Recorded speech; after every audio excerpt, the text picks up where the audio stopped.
നമ്മുടെ കർത്താവ് യേശു മിശിഹായുടെ കൃപയും പിതാവായ ദൈവത്തിന്റെ സ്നേഹവും പരിശുദ്ധാത്മാവിന്റെ സഹവാസവും നമ്മെല്ലാവരോടും കൂടി ഉണ്ടായിരിക്കട്ടെ, ഇപ്പോഴും എപ്പോഴും എന്നേക്കും.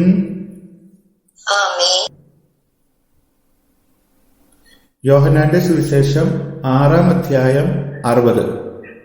ഇത് കേട്ട് അവന്റെ ശിഷ്യരിൽ പലരും പറഞ്ഞു, ഈ വചനം കഠിനമാണ്, ഇത് ശ്രവിക്കാൻ ആർക്കു കഴിയും? ഈശോയെ ഒത്തിരിയേറെ യഹൂദര് മനസ്സിലാക്കുകയും വിശ്വസിക്കുകയും അനുഗമിക്കുകയും ചെയ്തിരുന്നു. എന്നാൽ അപ്പസ്തോലന്മാരെ പോലെ എല്ലാം ഉപേക്ഷിച്ചുകൊണ്ടല്ല അവർ പോയിരുന്നത്. എങ്കിലും അവരെ ശിഷ്യരെന്നാണ് വിളിച്ചിരുന്നത്. അതാണ് ഈ പലരും എന്ന് പറയുന്നത്. ഇങ്ങനെ പലരും ഈശോയുടെ കൂടെ ഇന്നും വരുന്നുണ്ട്. പക്ഷെ അവർ യഥാർത്ഥത്തിൽ ശിഷ്യരാകുന്നുണ്ടോ? ലൂക്ക 8:13. പാറയിൽ വീണത് വചനം കേൾക്കുമ്പോൾ സന്തോഷത്തോടെ അത് സ്വീകരിക്കുന്നവരാണ്. എങ്കിലും അവർക്ക് വേരുകളില്ല.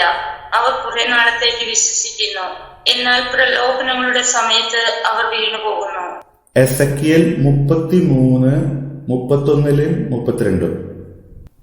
അവർ കൂട്ടമായി നിന്റെ അടുക്കൽ വരും, എന്റെ ജനമെന്ന പോലെ നിന്റെ മുമ്പിൽ ഇരിക്കും. നിന്റെ വാക്കുകൾ അവർ ശ്രവിക്കുകയും ചെയ്യും, പക്ഷേ അതനുസരിച്ച് അവർ പ്രവർത്തിക്കുകയില്ല.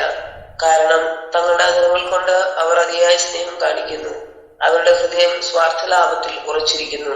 ഇമ്പമുള്ള സ്വരത്തിൽ പ്രേമഗാനം ആലപിക്കുകയും വിദഗ്ധമായി വീണ വായിക്കുകയും ചെയ്യുന്ന ഒരുവനെ പോലെയാണ് അവർക്ക് നീ.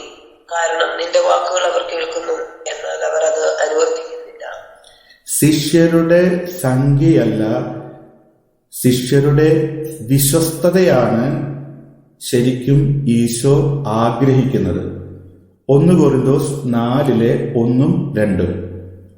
ക്രിസ്തുവിന്റെ ദാസന്മാരും ദൈവരഹസ്യങ്ങളുടെ കാര്യസ്ഥന്മാരുമായിട്ടാണ് ഞങ്ങളെ പരിഗണിക്കേണ്ടത്.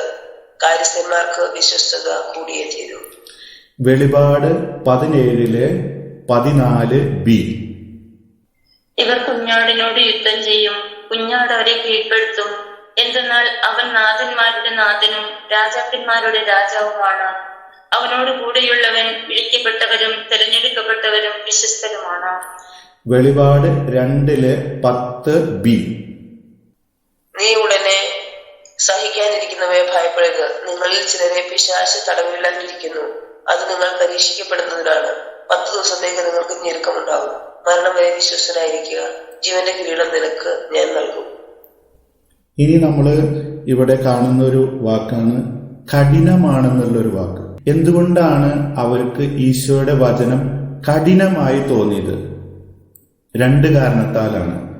ഒന്ന്, അവരുടെ ബുദ്ധി അതിനെ ചെറുത്തു നിൽക്കുന്നു. അവരുടെ ബുദ്ധിക്ക് അത് സ്വീകാര്യമല്ല. രണ്ടാമത്തത്, അവരുടെ ഇച്ഛാശക്തി അതിനെ ചെറുക്കുന്നു. ബുദ്ധിയും ഇച്ഛാശക്തിയും. ഇതിൽ ബുദ്ധിയില് അവർക്കത് മനസ്സിലാക്കാൻ പറ്റാത്തതിന്റെ കാരണം ആ ബുദ്ധിയിലുള്ള അന്ധകാരമാണ്. ആ അന്ധകാരം ഇവർ ദൈവത്തെ അനുഗമിക്കുന്നെങ്കിലും അവർ മഹത്വപ്പെടുത്തുന്നില്ല. റോമ 1:21. അവർ ദൈവത്തെ അറിഞ്ഞിരുന്നെങ്കിലും അവിടുത്തെ ദൈവമായി മഹത്വപ്പെടുത്തുകയോ അവിടത്തേക്ക് നന്ദി പ്രകാശിപ്പിക്കുകയോ ചെയ്തില്ല. മറിച്ച് അവരുടെ യുക്ത വിചാരങ്ങൾ നിഷ്ഫലമായി തീരുകയും വിവേകരഹിതമായ ഹൃദയം അന്ധകാരത്തിൽ ആണ്ടുപോവുകയും ചെയ്തു. എഫേഷ്യൻസ് 4:17-18.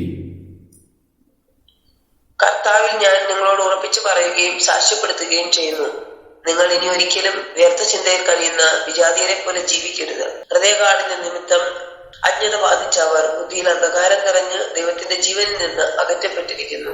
2 കൊരിന്തോസ് 4:4. ഈ ലോകത്തിന്റെ ദേവൻ അവിശ്വാസികളെ അവരുടെ മനസ്സിനെ അന്ധമാക്കിയിരിക്കുന്നു. തന്നിമിത്തം ദൈവത്തിന്റെ പ്രതിരൂപമായ ക്രിസ്തുവിന്റെ മഹത്വമേറിയ സുവിശേഷത്തിന്റെ പ്രകാശം അവർക്ക് ദൃശ്യമല്ല.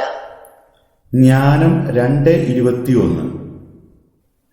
അവർ ഇങ്ങനെ ചിന്തിച്ചു, എന്നാൽ അവർക്ക് തെറ്റുപറ്റി ദുഷ്ടത അവരെ അന്ധരാക്കി. ദൈവത്തെ മഹത്വപ്പെടുത്താതെ ഇരിക്കുമ്പോൾ അവര് ഭൗമികരായി മാറുകയാണ് ചെയ്യുന്നത്. ഭൗമികരാകുന്നതിന്റെ ആഴമനുസരിച്ച് അവരുടെ ബുദ്ധി ദൈവിക തലത്തില് ബലഹീനമാകുകയാണ് ചെയ്യുന്നത്. അപ്പോൾ അവർക്ക് ഇതൊന്നും സ്വീകരിക്കാൻ പറ്റാത്തൊരു അവസ്ഥയാകും. യോഹന്നാൻ 8:43. ഞാൻ പറയുന്നത് എന്തുകൊണ്ട് നിങ്ങൾ ഗ്രഹിക്കുന്നില്ല? എന്റെ വചനം ശ്രവിക്കാൻ നിങ്ങൾക്ക് കഴിവില്ലാത്തത് കൊണ്ട് തന്നെ. ഹെബ്രായർ 5:11. ഇതേക്കുറിച്ച് ഇനിയും ധാരാളം ഞങ്ങൾക്ക് പറയാനുണ്ട്. നിങ്ങൾ ഗ്രഹിക്കുന്നതിൽ പിന്നോക്കമായതുകൊണ്ട് അതെല്ലാം വിശദീകരിക്കുക വിഷമമാണ്. 2 പത്രോസ് 3:16. ഈ വിഷയത്തെക്കുറിച്ച് പറയുമ്പോഴെല്ലാം ഇങ്ങനെ തന്നെയാണ് എല്ലാ ലേഖനങ്ങളിലും അവൻ എഴുതിയിരിക്കുന്നത്. മനസ്സിലാക്കാൻ വിഷമമുള്ള ചില കാര്യങ്ങൾ അവയിലുണ്ട്. അറിവില്ലാത്തവരും ചഞ്ചല മനസ്കരുമായ ചിലർ മറ്റു വിശുദ്ധ ലിഖിതങ്ങളെ പോലെ അവയെയും തങ്ങളുടെ നാശത്തിനായി വളച്ചൊടിക്കുന്നു. 2 കൊരിന്ത്യർ 10:10a. എന്നാൽ ചിലർ പറയുന്നു, അവന്റെ ലേഖനങ്ങൾ ഈടുറ്റതും ശക്തവുമാണ്, എന്നാൽ അവന്റെ ശാരീരിക സാന്നിധ്യം അശക്തവും ഭാഷണം മനസ്സിലെ ശാന്തവുമാണ്. പ്രഭാഷകൻ 6:20 മുതൽ 22 വരെ. ശിക്ഷണം ലഭിക്കാത്തവന് അവൾ കർക്കശയാണ്, ബുദ്ധിഹീനനെ അവളോടുകൂടി വസിക്കുക അസാധ്യം. അവൾ അവന് ദുർവഹമായ കല്ല് പോലെയാണ്, അവൻ അവളെ വേഗം ഉപേക്ഷിക്കും. ജ്ഞാനം അവളുടെ പേര് സൂചിപ്പിക്കുന്നത് പോലെ ഏറെ പേർക്കും അപ്രാപ്യയാണ്. രണ്ടാമത് നമ്മൾ പറഞ്ഞത് അവരുടെ ഇച്ഛാശക്തിക്ക് അത് പ്രസാദിക്കുന്നില്ല. ആദ്യത്തത് ബുദ്ധിശക്തിക്ക് അത് മനസ്സിലാക്കാൻ സാധിക്കുന്നില്ല. രണ്ടാമത്തത് ഇച്ഛാശക്തിക്ക് പ്രസാദിക്കുന്നില്ല. അതിന്റെ കാരണം അവര് ഈശോയെ ഒരു പ്രവാചകനായി മാത്രമേ കണ്ടിട്ടുള്ളൂ. ഹൃദയത്തിൽ ഈശോ ആയിട്ട് അവര് സ്വീകരിച്ചിട്ടില്ല. സുഭാഷിതം 18:1-2. വേറിട്ട് നിൽക്കുന്നവൻ എല്ലാ നല്ല തീരുമാനങ്ങളോടും മറുതലിച്ചു നിൽക്കാൻ പഴുതു നോക്കുന്നു. ബോഷന് സ്വന്തം അഭിപ്രായം പ്രകടിപ്പിക്കുന്നതിലല്ലാതെ കാര്യം ഗ്രഹിക്കുന്നതിൽ താല്പര്യമില്ല. ഇവർക്ക് ഇമ്പമുള്ളത് കേൾക്കാൻ വേണ്ടി മാത്രം അനുഗമിച്ചവരാണ്. ഈശോയെ ദൈവമായി സ്വീകരിച്ച് യഥാർത്ഥ ശിഷ്യത്വത്തിലേക്ക് വളരാൻ വേണ്ടി വന്നവരല്ല. 2 തിമോത്തി 4:3-4. ജനങ്ങൾ ഉത്തമമായ പ്രബോധനത്തിൽ സഹിഷ്ണുത കാണിക്കാത്ത കാലം വരുന്നു. കേൾവിക്ക് ഇമ്പമുള്ളവയിൽ ആവേശം കൊള്ളുകയാൽ അവർ തങ്ങളുടെ അഭിരുചിക്ക് ചേർന്ന പ്രബോധകരെ വിളിച്ചുകൂട്ടും. അവർ സത്യത്തിന് നേരെ ചെവി അടച്ച് കെട്ടുകഥകളിലേക്ക് ശ്രദ്ധ തിരിക്കും. ഏശയ്യാ 30:10. ദർശിക്കരുത് എന്ന് ദീർഘദർശികളോടും ശരിയായിട്ടുള്ളത് ഞങ്ങളോട് പ്രവചിക്കരുത്, മറിച്ച് കേൾക്കാൻ ഇമ്പമുള്ളതും വിധിയായിട്ടുള്ളതും മാത്രം പറയുക.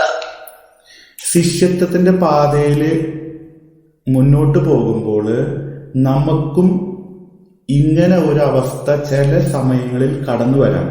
ഈശോയുടെ വചനം കഠിനമാണോ എന്നുള്ളത്. അങ്ങനെയെങ്കിൽ അതിനെന്തെങ്കിലും ഒരു പരിഹാരമുണ്ടോ? ഉണ്ട്. 2 പരിഹാരമുണ്ട്. ബുദ്ധിയുടെ തലത്ത് മാറ്റം വരണമെങ്കിൽ സ്തുതിപ്പിലേക്ക് വളരണം.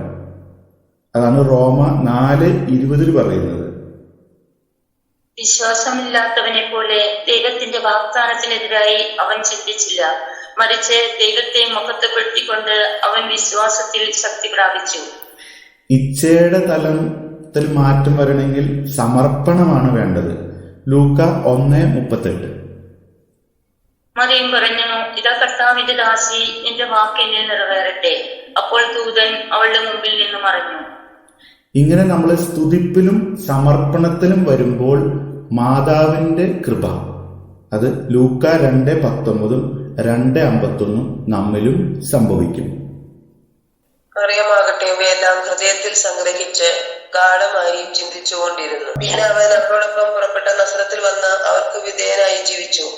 അവന്റെ അമ്മ ഈ കാര്യങ്ങളെല്ലാം ഹൃദയത്തിൽ സംഗ്രഹിച്ചു. Praise the Lord.